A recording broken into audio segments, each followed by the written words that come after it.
विपक्ष को बीजेपी ने ही एक स्क्रिप्ट थमा रखी है, बस उसे रीड किया जा रहा है, बार बार सेल्फ गोल किए जा रहे हैं, ऐसे ब्लंडर्स को अंजाम दिया जा रहा है मानो 4 जून से पहले ही नतीजे पता चल जाएंगे। आज हम सच में परेशान हैं।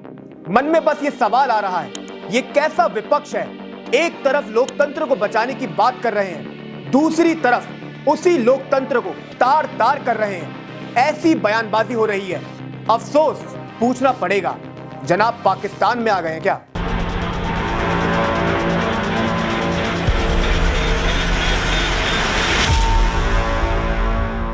नमस्कार, मैं हूं सुधांशु माहेश्वरी और शुद्ध देसी राजनीति में आप सभी का स्वागत है। ये 4 चेहरे ध्यान से देख लीजिए। फारूक अब्दुल्ला, चरणजीत सिंह चन्नी, विजय वडेट्टीवार और सैम पित्रोदा। 3 ने पाकिस्तान की भाषा बोली है, एक ने अंग्रेजों का दौर फिर याद दिला दिया है। शर्म आनी चाहिए आपको। बिल्कुल आनी चाहिए। जो बोला गया है वो शर्मसार करने वाला है। चुनावी नफा नुकसान तो आपको बताएंगे, लेकिन किस हद तक कुछ नेता जा चुके हैं पहले ये समझा देते हैं। जम्मू कश्मीर के पूर्व मुख्यमंत्री हैं फारूक अब्दुल्ला। इनसे ज्यादा अनप्रिडिक्टेबल शख्स हमने आज तक नहीं देखा। ये कभी कभार ऐसे प्रवचन देते हैं कि आम आदमी अपना सिर पकड़ ले। ये भी याद रखे वो भी चूड़ियां पहने हुए नहीं है, ये याद रखे। उनके पास भी एटम बम है, ये याद रखिएगा। और अफसोस यह है कि वो एटम बम हमारे ऊपर ही गिरे। बस एक बात का जवाब दे दीजिए फारूक साहब, आप किसका हौसला बढ़ा रहे हैं? क्या आप अपने खुद के वतन को धमकी दे रहे हैं? पाकिस्तान ने भी चूड़ी नहीं पहन रखी। भारत के जवानों के सामने ये क्या बोल दिया आपने? पता चल जाएगा किसने चूड़ी पहन रखी है, कौन डरपोक है, कौन मुंहतोड़ जवाब देने वाला है।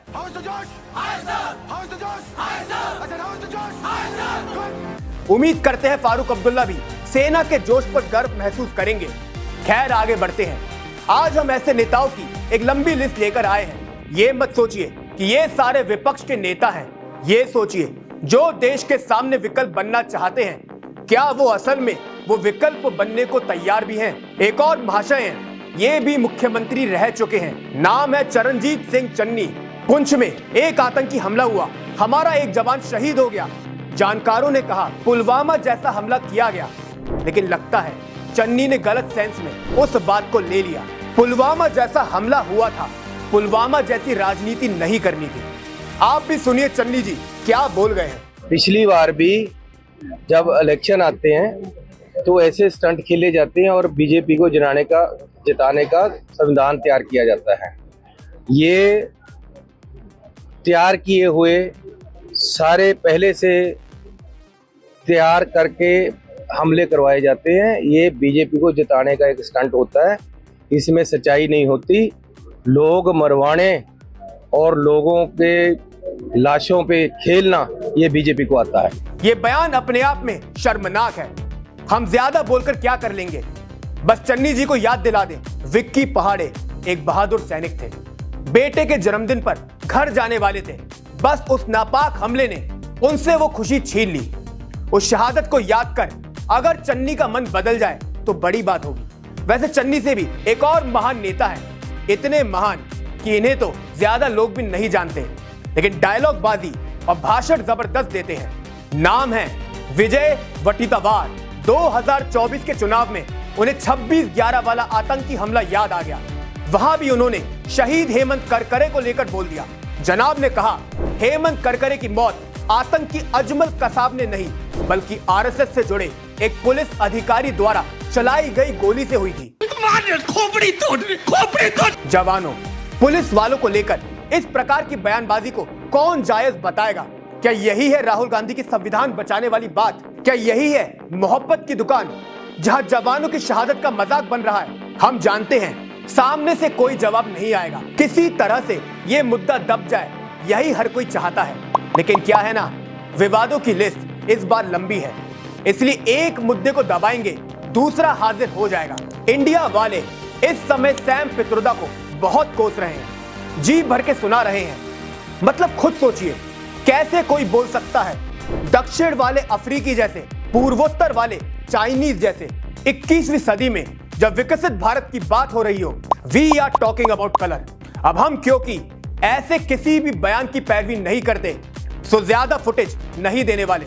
ये काम पीएम मोदी बहुत अच्छी तरह कर रहे हैं। क्रिकेट के शौकीनों, एक सवाल का जवाब दीजिए।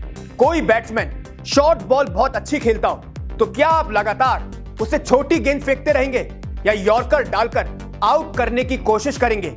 जवाब आप जानते हैं। बस एक ही रिक्वेस्ट है, हमारे विपक्ष को यह सेंस दे दीजिए। हम तो थक चुके हैं उन्हें समझाते समझाते। बीजेपी का स्ट्रॉन्ग पॉइंट है राष्ट्रवाद। वहां भी अगर पाकिस्तान का तड़का लग जाए, मानकर चलिए जीत कंफर्म है। अब अगर इतनी सी बात अपोजिशन समझ जाता, यह बयान कभी नहीं देता। लेकिन ज्यादा होशियारी के चलते उन्होंने अपने हाथ बुरी तरह जला लिए। वहां दूसरी तरफ बीजेपी को एक बेहतरीन थाली सजी हुई मिल गई है। इस थाली में पाकिस्तान है, भारतीय सेना का सम्मान है, राम मंदिर वाली हिंदुत्व लहर है, मुस्लिम आरक्षण की बात है एंड मोदी का चेहरा तो अपने आप में एक मुद्दा है। विपक्ष सोच भी पा रहा है उसने कितनी बड़ी चूक कर दी है। रेवन्ना सेक्स स्कैंडल, संविधान बचाने जैसे कई मुद्दे जनता की पकड़ में आ रहे थे। माहौल बन रहा था, शायद बीजेपी भी डर चुकी थी, लेकिन इंडिया गठबंधन के कुछ नेताओं ने पूरी शिद्दत के साथ पानी फेर दिया। अब किसके सहारे उनकी सियासी गाड़ी आगे बढ़ेगी? शुद्ध देसी राजनीति में हम भी इसका जवाब खोजेंगे। नमस्कार।